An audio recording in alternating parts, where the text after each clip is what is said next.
Hello दोस्तों, तो I hope आप बहुत ही अच्छे होंगे। इस वीडियो में पढ़ेंगे पर्सनालिटी 3.6 के मेरे दोस्त मेरे भाई। इसमें दूसरे क्वेश्चन को करने वाले, क्योंकि इसके पहले वाले वीडियो में हमने पहला क्वेश्चन पढ़ लिया था। देखिए दूसरा क्वेश्चन का हमने पहला ही अपलोड किया है। क्या कह रहा है, इसमें 3 प्रश्न है, तीनों इस वीडियो में कर लेंगे। कह रहा है कि ऋतु धारा के अनुकूल 2 घंटे में 20 किलोमीटर तैर सकती है। तो यहाँ पर कंडीशन ये है ना, ऋतु नाम की कोई लड़की है, नदी में तैर रही है, धारा की जब दिशा में वो तैर रही है तो 2 घंटे में मेरे दोस्त मेरे भाई 20 किलोमीटर तैर लेती है।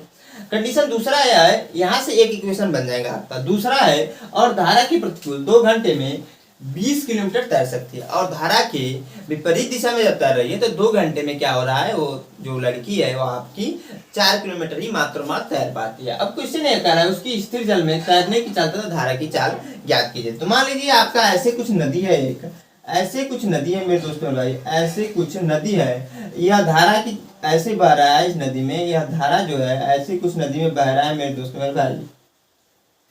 और जब ऋतु जो है इधर की तरफ तैर रही है, ऋतु जब इधर की तरफ तैर रही है तो 2 घंटे में 20 किलोमीटर तैर ले रही है। और ऋतु इसके ठीक विपरीत जब इधर से तैर रही है तो क्या हो जा रहा है, आपका 2 घंटे में मात्र 4 किलोमीटर तैर पाती है। अब यहाँ पर क्वेश्चन हमसे यह पूछ रखा है कि स्थिर जल में तैरने की चाल तथा धारा की चाल क्या होती है, यही मैं बताना। तो यहाँ पर देखिए कंडीशंस जो पूछता है उसे हम एज्यूम कर लेते हैं। इस टाइप के प्रश्न में मैं हमेशा बोलता हूँ, जितने भी वर्ड प्रॉब्लम वाले क्वेश्चन होते हैं उसमें इक्वेशन जो बनाने होते हैं, तो जो चीजें हमसे पूछता है मेरे दोस्त में उसको आप लोग एज्यूम कर लीजिए, यानी कि मान लीजिए खुद से। तो हम यहाँ पर मान लेंगे, माना ऋतु स्थिर जल में ऋतु की चाल यक्स है तथा धारा, क्योंकि हमें दूसरा कंडीशन ये भी पूछ रहा था कि धारा की चाल बताइए, तो हम कह सकते हैं धारा की चाल y है। 2 चीजें हमने एज्यूम कर लिया। अब देखिए यहाँ पर जब ऋतु धारा की दिशा में तैरेगी, वहां पर एक इक्वेशन यह बन जाएगा कि जब ऋतु धारा के अनुकूल 2 घंटे में 20 किलोमीटर तैर लेती है, यानी धारा की दिशा में जब तैर रही है तो वहां पर जो चाल होगा दोनों ऐड हो जाएंगे। यहाँ पर हम कह सकते हैं धारा की दिशा में चाल, धारा की दिशा लिखना ऐसे है मेरे दोस्तों, इसीलिए मैं लिखकर हमेशा बताता हूँ, क्योंकि लिखना है आपको ना, तो इसलिए मैं लिखने का तरीका भी बता देता हूँ। अब देखिए धारा की दिशा में जो चाल हो जाएगी वो क्या होगी, यक्स प्लस वाई। क्यों मैंने यक्स प्लस वाई दोनों को ऐड किया, तो एक चीज ध्यान दीजिए, इंपॉर्टेंट पॉइंट है मेरे दोस्त भाई। ऋतु की जो चाल है माना हमने यक्स, और जो धारा की चाल है हमने माना वाई है। तो देखिए जब ये इस तरीके से धारा बह रही है, इधर की तरह जा रही है, मान लीजिए नदी की जो धारा है इधर की तरह जा रही है और ऋतु जो इधर से ही तैर रही है, तो दोनों की इस कंडीशन में ऐड कर लेंगे, क्योंकि दोनों चाल जो है ऐड होकर तभी तो एक्चुअल चाल हमें निकलेगा। आप ऐसे समझिए, पहले की फिल्मों में आपने देखा भी होगा, ट्रेनों पर क्या होता था, लोग चढ़ जाते थे और उस पर चलते थे। तो जो ट्रेन की चाल रहती थी, आप बताइए ट्रेन की जो चाल रहती थी उसको प्लस जो उस व्यक्ति की चाल उस ट्रेन पर है उसको भी देखा जाएगा। क्योंकि आपने ट्रेन के पिछले वाले डब्बे पर चढ़ा, आपने मूवी में देखा हो, कोई भी पिछले वाले डब्बे पर चढ़ता था और वो भागते हुए जब आगे आता था तब तक ट्रेन बहुत आगे चली गई होती थी। तो वैसे ही ठीक समझिएगा, जब देखिए पानी ऐसे चल रहा है तो पानी की भी तो चाल ऐड होगा यहाँ पर, तो दोनों ऐड हो जाएंगे, यानी कि ऋतु की जो चाल हमने मानी है जो पानी की चाल है दोनों को ऐड कर देंगे। अब देखिए यहाँ पर पहला होगा धारा की दिशा में चाल, दूसरा होगा धारा के विपरीत दिशा में चाल, धारा के विपरीत दिशा में चाल। दूसरा आपका यह हो जाएगा मेरे दोस्त में, धारा की विपरीत दिशा में अगर आप देखोगे तो जो ऋतु की चाल है यक्स, उसमें से माइनस कर दीजिए धारा की चाल, तभी जाकर एक्चुअल जो चाल है वो निकले। 2 कंडीशन हो गए। अब यहाँ पर देखिए कंडीशन यह दिया है, ऋतु धारा के अनुकूल 2 घंटे में 20 किलोमीटर तैरती है। तो हम यहाँ पर मानेंगे, या फिर हम कह सकते हैं मेरे दोस्त भाई, हमने फार्मूला पढ़ा है कि चाल बराबर होता है दूरी बटे समय, दूरी बटे समय होता है, आपको भी पता होगा, ये आपने फार्मूला पढ़ा ही होगा। अब देखिए हम यहाँ पर लिख सकते हैं चाल गुणे समय बराबर दूरी, यह लिख सकते हैं, क्योंकि हमने इसका करा दिया इसमें गुणा। अब देखिए यहाँ पर चाल जो है, पहले कंडीशन को देखिएगा, पहला कंडीशन यह है कि चाल जो है एक्स प्लस वाई है, तो एक्स प्लस वाई कर लीजिए, समय जो है 2 है, और जो दूरी है आपका क्या है, जो दूरी कितनी दूरी तैर रही है, तो 20 किलोमीटर, तो 20 कर लीजिए। तो x प्लस वाई बराबर 20 बटे 2 और 2 से काटेंगे तो 10 बार में कैंसिल हो जाएगा, तो x प्लस वाई बराबर 10 समीकरण नंबर, इसे 1 मान लीजिए आप लोग। दूसरा कंडीशन यहीं पे देख लीजिए, धारा के विपरीत दिशा में जब चाल कर रहे हैं तो धारा के विपरीत दिशा हमने कहा x माइनस वाई, यहाँ पर जो चाल गुणे समय बराबर दूरी, यही फार्मूला यहाँ पर भी अप्लाई करेंगे तो हो जाएगा आपका x माइनस वाई यहाँ पर ब्रैकेट में, और 2 घंटे यहाँ पर भी है क्योंकि तो समय तो सेम है ना दोनों में, 2 बराबर आपकी जो दूरी है यहाँ पर, जो हमने दूरी है, दूरी यहाँ पर कितना ट्रेवल कर रही है 4 किलोमीटर, 4 आ जाएगा, तो x माइनस वाई बराबर 4/2, क्योंकि इधर एक गुणे में इधर आएगा तो बाद में कंट्रोल 2 1 कम 2 2 दूना 4, यानी कि आपका हो जाएगा मेरे दोस्त मेरे भाई x माइनस का वाई बराबर 2 समीकरण नंबर 2। आई होप आप लोग को यहाँ तक चीजें समझ में आ रही होंगी। अब देखिए हमें पता है कि हमने कई सारी विधियां पढ़ी है, उसमें से किसी भी विधि को अप्लाई करके इसको सोल्व करें तो हमारा आंसर आ जाएगा। तो मैं यहाँ पर विलोपन विधि अप्लाई कर रहा हूँ, जिसकी वजह से यह क्वेश्चन बहुत जल्दी हो जाएगा। कैसे? तो देखिए यहाँ पर मैं पहले समीकरण को नोट करता हूँ। यहाँ पर x प्लस वाई बराबर 10, x प्लस वाई बराबर 10 मेरे दोस्त मेरे भाई, समीकरण नंबर ये 1 है आपका। x माइनस वाई बराबर 2, x माइनस का वाई बराबर 2 समीकरण नंबर 2 है आपका। अब देखिए हमने कहा इसे आप माइनस कर दीजिए समीकरण 1 में से प्लस कर दिए समीकरण 2 को। जब प्लस करेंगे जोड़कर घटाकर विलोपन विधि से वैल्यू को हम निकालते थे, क्योंकि हमने जब देखिए विलोपन विधि को पढ़ा था मैंने बताया था यार कि वहां पर क्या करते हैं, एक वैल्यू को एलिमिनेट कर देते हैं, नहीं काट देते पूरी तरीके से। जब जोड़ेंगे ना तो देखिए प्लस का वाई माइनस का वाई एक दूसरे से कैंसिल हो जाएंगे। यहाँ प्लस का x से जुड़ेगा तो 2x हो जाएगा, यहाँ पर जुड़ेगा तो देखिए 10 और 2 12 हो जाएगा आपका। तो x बराबर जो आ जाएगा 12/6 सॉरी 2 और 2 से काटेंगे तो ये 6 बार में कैंसिल हो जाएगा, तो x बराबर आ जाएगा 6 किलोमीटर प्रति हावर। जो उसकी चाल होगी, ऋतु की जो चाल होगी 6 किलोमीटर प्रति घंटा होगी। अब देखिए यहाँ पर जो दूसरा कंडीशन बनेगा मेरे दोस्तों, दूसरा कंडीशन x का यह मान समीकरण नंबर इसमें रख दीजिए या इसमें रख दीजिए, मैं इसी में रख देता हूँ। तो यहाँ पर नोट कर देंगे हम लोग x का मान समीकरण किसमें रखेंगे मेरे दोस्तों, तो 2 में रखने पर जब रखेंगे तो देखिए क्या हो जाएगा। यहाँ पर आपका समीकरण नंबर 2 क्या है, x माइनस वाई बराबर 2, तो x बराबर हमने 6 निकाला, x बराबर तो यहाँ पर रख देंगे, तो 6 माइनस का y बराबर 2, इसको कर दीजिए इधर ट्रांसफर, तो माइनस का y बराबर 2 माइनस का 6, तो माइनस वाई बराबर हो जाएगा माइनस का 4, और माइनस से माइनस कैंसिल हो जाएगा तो y बराबर हो जाएगा 4। यही आपका आंसर हो जाएगा मेरे दोस्त मेरे भाई, y बराबर हो जाएगा 4, यही हमारा आंसर हो जाएगा। x बराबर 6 y बराबर 4 किलोमीटर प्रति आवर, यानी कि जो मेरे दोस्त मेरे हम कह सकते हैं कि जो आपकी धारा की चाल होगी 4 किलोमीटर प्रति घंटा है, और ऋतु की जो चाल होगी वो आपका 6 किलोमीटर प्रति घंटा है। यानी कहने का मतलब यह है, अगर आप पानी में कोई लकड़ी का गुटका कुछ भी अगर रख देते हैं तो 1 घंटे में वो 4 किलोमीटर दूरी तय कर लेगा, इतना ध्यान रखिएगा। मैं इसको मिटा करता हूँ, जो दूसरा है उसको नोट करके बताता हूँ। आई होप आप लोग को यह समझ में आया, और कहीं पर भी डाउट आ जाए तो हमेशा बोलता हूँ कमेंट बॉक्स से कमेंट करके पूछ लीजिएगा। मैं मिटाकर दूसरे को दूसरा नोट करता हूँ, आप लोग को बताता हूँ। हाँ दोस्तों, जो हमारा अगला प्रश्न हमने यहाँ पर नोट कर दिया क्या है कि 2 महिलाएं एवं 5 पुरुष एक कसीदे के काम को साथ साथ 4 दिन में पूरा कर सकते हैं, जबकि 3 महिलाएं एवं 6 पुरुष इसको 3 दिन में पूरा कर सकते हैं। तो ज्ञात कीजिए कि इस कार्य को करने में एक अकेली महिला कितना समय लेगी, और पुनः इस कार्य को करने में एक पुरुष कितना समय लेगा, यही बताना है मेरे दोस्तों भाई। देखिए यह थ्योरी है, आप लोग को समझ में नहीं भी आएगा तो देखिए यहाँ पर कैसे हम लोग क्वेश्चन को करेंगे, ध्यान से देखेंगे समझ में आएगा। अच्छा प्रश्न है।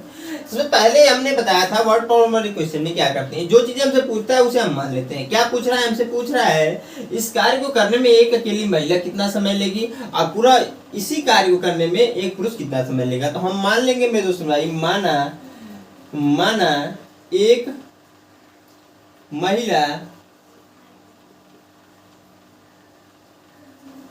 कार्य को x दिन में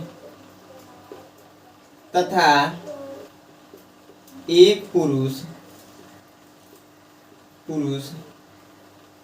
कार्य को y दिन में करेगा। मतलब कहने का मतलब यह है एक अकेली महिला उस कार्य को x दिन में, एक अकेले पुरुष उस कार्य को y दिन में कर लेगा। अब देखिए यहाँ पर प्रश्न में जो चीजें दे रखा है उसके सारे हम लोग क्वेश्चन को बनाएंगे, इक्वेशन बनाएंगे, समीकरण बनाएंगे, तभी तो सॉल्व होगा।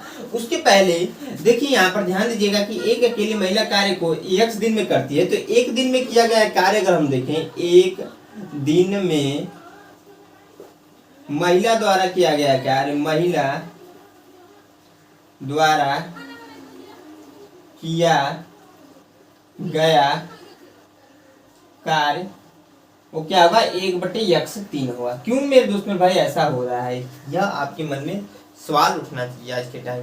तो क्यों ऐसा हो रहा है, क्योंकि देखिए टोटल जो है, देखिए दिनों की संख्या जो ले रही है वो महिला कार्य करने में x दिन ले रही है, अब पुरुष जो है y दिन ले रहा है, हमने जूम किया है।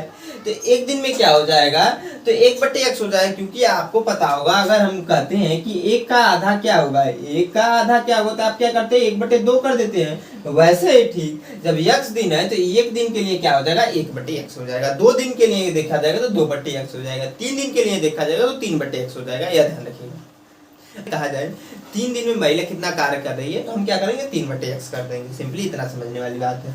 उसी के साथ हम यहाँ पर कर सकते हैं कि एक दिन में पुरुष द्वारा किया गया कार्य बराबर हो जाएगा 1/y दिन। दो चीजें हुई।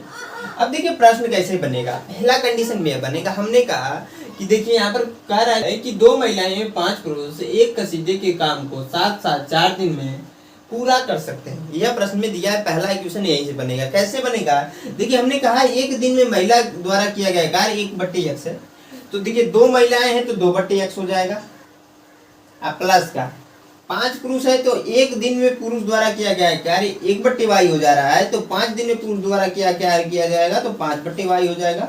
अब बराबर हो जाएगा आपका 1/4 दिन। कैसे किया कि 2/x प्लस 5/y बराबर 1/4। तो देखिए यहाँ पर क्या है कि एक दिन में हमने कहा है 1/x है, एक दिन में पुरुष जो कार्य कर रहा है 1/y है, तो 2 महिलाएं और 5 पुरुष मिलकर उस कार्य को एक दिन में कितना करेंगे तो 1/4 करेंगी। सिंपली इतना समझिएगा, दिनों की यहाँ पर ये संख्या है, इतना ध्यान रखिए, क्योंकि यहाँ पर x है यहाँ पर y है। इसे समीकरण नंबर आप मान सकते हैं 1 है। इसकी सहारे दूसरा हम भी समीकरण बना लेंगे, तो जो दूसरा है ऐसे ही सिंपली बनेगा, क्या रहा है जबकि 3 महिलाएं 6 पुरुष, या 3/x कर दीजिएगा, अब प्लस का आपका हो जाएगा 6/y बराबर 1/3। इसे समीकरण नंबर 2 मान लीजिएगा आप लोग। अब देखिए मेरे दोस्त मेरे भाई, यहाँ पर ध्यान से देखिएगा, यहाँ पर 2/x है, यहाँ पर 5/y है, तो ऐसे तो सोल्व होगा नहीं। आप क्या कर सकते हैं, इसको आप यह नोट कर दीजिए, 2 गुणे 1/x प्लस 5 गुणे 1/y बराबर, सोल्व करना है नॉर्मली। इसके पहले जैसे भी हमने क्वेश्चन जितने सोल्व किए वो आपको आ रहा होगा, यह आसानी से हो जाएगा। यहाँ पर इसका भी हो जाएगा 3 गुणे 1/x प्लस का हो जाएगा 6 गुणे 1/y बराबर 1/3। अब देखिए मेरे दोस्तों भाई, ऐसे नॉर्मली सॉल्व नहीं होगा, लेकिन हम क्या कर सकते हैं यहाँ पर कि इससे को एज्यूम कर सकते हैं कि 1/x बराबर u हमने मान लिया, माना 1/x बराबर u और 1/y बराबर v, हमने यह एज्यूम कर लीजिए, रख देंगे यहाँ पर, तो हो जाएगा दोनों में है 1/x यहाँ पर है तो 1/x यहाँ पर भी है, 1/y यहाँ पर है तो 1/y यहाँ पर भी है मेरे दोस्त मेरे भाई। तो हो जाएगा 2u प्लस का 5v बराबर क्या हो जाएगा आपका मेरे दोस्त मेरे भाई, हो जाएगा आपका 1/4। इसको सोल्व कर देंगे तो क्या हो जाएगा, इसका इसमें गुणा करा दे रहे हैं, तिरछा गुणा होता है आपको पता होगा, तो 8u प्लस का 20v बराबर 1। आगे देखेंगे दूसरे समीकरण के लिए क्या है, 3 गुणे 1/x है प्लस का 6 गुणे 1/y ये बराबर 1/3 है, तो यहाँ पर भी वही काम करेंगे, तो क्या हो जाएगा 3u प्लस का हो जाएगा 6v बराबर हो जाएगा 1/3, इसका इसमें गुणा होगा तो 9u प्लस का 18v बराबर 1। समीकरण नंबर इसे आप देखिए 3 मान लीजिएगा। आप देखिए ना समीकरण इसे नंबर हमने क्या कर दिया 3 मान दिया और इसको मान दिया 4। अब देखिए किसी भी विधि से आप अप्लाई करके आप इसको सोल्व कर सकते हैं, लेकिन मैं यहाँ पर विलोपन विधि अप्लाई कर दे रहा हूँ क्योंकि देखिए आसान पड़ेगा। एक चीज ध्यान देखिए, इसको आप क्या कर लीजिए, इधर लेकर चले, या इसको भी हम लोग इधर लेकर चले। जब इसको इधर लेकर आएंगे तो यहाँ पर -1 हो जाएगा, तो मैं यहीं पर लिख देता हूँ क्योंकि जगह की कमी पड़ेगी हमें। तो -1 बराबर 0, इसको यहाँ पर लिख लेंगे तो 9u प्लस का 18 भी -1 बराबर 0। हमने क्या किया, इसको इधर लेकर आया तो प्लस का 1 है, इधर आएगा तो -1 हो जाएगा। वृत्तगुणन विधि से सोल्व करने के लिए मैंने बताया था कि x लिखिए बराबर y लिखते हैं, माइनस का बराबर 1 लिखते हैं। तो इसको मैं अच्छे से लिख लेता हूँ। यहाँ पर x नहीं लिखेंगे, u और v लिखेंगे। क्यों? क्योंकि यहाँ पर u और v है। तो u बटे बराबर माइनस का v। देखिए स्टैंडर्ड जो फार्मूला होता है वहां पर माइनस नहीं होता, सिर्फ इतना ही अंतर होता है, बराबर 1। अब इनके नीचे क्या लिखना मैंने बताया था यार, u के नीचे जो लिखना है u वाले को ढक लीजिए, इसका गुणा करा दीजिए इसमें तो 20, अब माइनस का 1 हो जाएगा, फिर इसका गुणा करा दीजिए इसमें तो -18 यहाँ पर हो जाएगा, माइनस का 1 हो जाएगा। इसमें भी सेम वही काम करिए, तो v वाले को ढक लीजिए, इसका इसमें गुणा करा दीजिए तो 8 माइनस का 1 हो जाएगा, बीच में माइनस, फिर इसका इसमें गुणा करा दीजिए तो 9 माइनस का 1 हो जाएगा यहाँ पर। अब अचर पद के नीचे क्या लिखना है, तो अचर पद वाले को ढक लीजिए, इसका गुणा करा दीजिए इसमें तो 8 और यहाँ पर ब्रैकेट में हो जाएगा 18 माइनस, इसका इसमें गुणा कराएंगे तो 9 इंटू 20। इसी को सोल्व कर दिए मेरे दोस्तों भाई, तो आ जाएगा u बटे, देखिए इसका इसमें गुणा होगा तो माइनस का 20 होगा, इसका इसमें होगा तो प्लस का 18 हो जाएगा। क्यों? क्योंकि यहाँ पर माइनस है, यहाँ पर भी माइनस है, बराबर माइनस का भी -8 हो जाएगा, इसका इसमें गुणा होगा तो यहाँ पर प्लस का 9 हो जाएगा, बराबर 1 बटे, यहाँ पर देखिए क्या हो जाएगा आपका 8 64 6 और 8 एकम 8 6 14 माइनस, अब यहाँ पे 180 हो जाएगा, इसका इसमें गुणा जब हो रहा है तो 180 हो जाएगा, इसमें हो रहा है तो 144 हो जाएगा। तो मैं यहीं पर देखिए जोड़ घटा कर लिख दे रहा हूँ, क्योंकि जगह की हमारे पास कमी है, मैं हमेशा बोल रहा हूँ। यहाँ पर देखिए घटेगा तो क्या हो जाएगा, माइनस का 2 हो जाएगा, यहाँ पर घटेगा तो क्या हो जाएगा, प्लस का 1 हो जाएगा, यहाँ पर घटेगा तो क्या होगा, माइनस का 36 हो जाएगा। इसी को सोल्व कर दीजिए मेरे दोस्तों भाई, मैंने बताया था वृत्तगुणन विधि में ऐसा जब आ जाता है तो इसको सोल्व करने के लिए एक बार इसको और इसको एक से लिखकर सोल्व कर दीजिए तो आपका u की वैल्यू निकल जाएगा। एक बार इसको और इसको एक साथ लिखकर सोल्व करेंगे तो v की वैल्यू निकल जाएगा। हम वही काम करेंगे तो u बट्टे माइनस का 2 बराबर हो जाएगा आपका 1 बट्टे माइनस का 36। देखिए इसका इसमें गुणा करा कर कीजिए या फिर डायरेक्टली कीजिए। जब इसका इसमें गुणा करेंगे तो 2 ऊपर आ जाएगा, 2 से कटेगा 36, यहाँ पर मैं डायरेक्टली कर दूंगा, माइनस माइनस कैंसिल, 2 1 कम 2, यहाँ पर 18 पर में कट जाएगा। तो u बराबर जो आ जाएगा आपका आ जाएगा 1 बट्टे 18। u की वैल्यू हमने जो मानी है उसको रख दीजिए, u की वैल्यू हमने मानी है 1 बट्टे x, तो 1 बट्टे x रखेंगे, 1 बट्टे x बराबर हो जाएगा 1 बट्टे 18, यानी कि x बराबर जो वैल्यू आएगी वो आपकी आ जाएगा 18 दिन। यानी हम कह सकते हैं मेरे दोस्तों मेरे भाई, महिला द्वारा किया गया कार्य जो है वो 18 दिन में पूरा हो जाएगा। वो कार्य को 18 दिन ले रही है महिलाएं को करने में, एक महिला जो है उस कार्य को करने में 18 दिन ले रही है। पुरुष की बात करें तो माइनस v बराबर आ रहा है 1 बट्टे माइनस का 36, यहाँ पर देखिए माइनस का इसमें गुणा होगा तो v बराबर आ जाएगा 1 बट्टे 36, और v की वैल्यू हमने मानी है मेरे दोस्तों 1 बट्टे y, तो 1 बट्टे y बराबर हो जाएगा 1 बट्टे 36, यानी कि y बराबर आ जाएगा आपका 36 मेरे दोस्तों मेरे भाई। तो यहाँ पर जो पुरुष जो है उस कार्य को करने में, अकेला पुरुष कार्य को करने में 36 दिन ले रहा है, ये आपका क्वेश्चन में आंसर आया है। तो आई होप आप लोग को समझ में आया। देखिए यहाँ पर y और v के अलावा कुछ भी दे सकता है, ये जरूरी नहीं, क्योंकि हमने यहाँ पर जो एज्यूम किया, अब दूसरा मान लीजिए दूसरा आ जाएगा। मैं इसको मिटार करता हूँ, जो दूसरे का तीसरा है उसको बताता हूँ। अच्छा प्रश्न हो, ये ध्यान से देखेंगे मेरे दोस्तों, समझ में आएगा। आई होप आप लोग को यह क्वेश्चन समझ में आया तो कमेंट में जरूर बताइए। वीडियो अभी तक अच्छी लग रही है तो लाइक कीजिएगा, दोस्तों के साथ शेयर जरूर कर दीजिएगा। मैं इसको मिटाता हूँ, तीसरे को नोट करके बताता हूँ।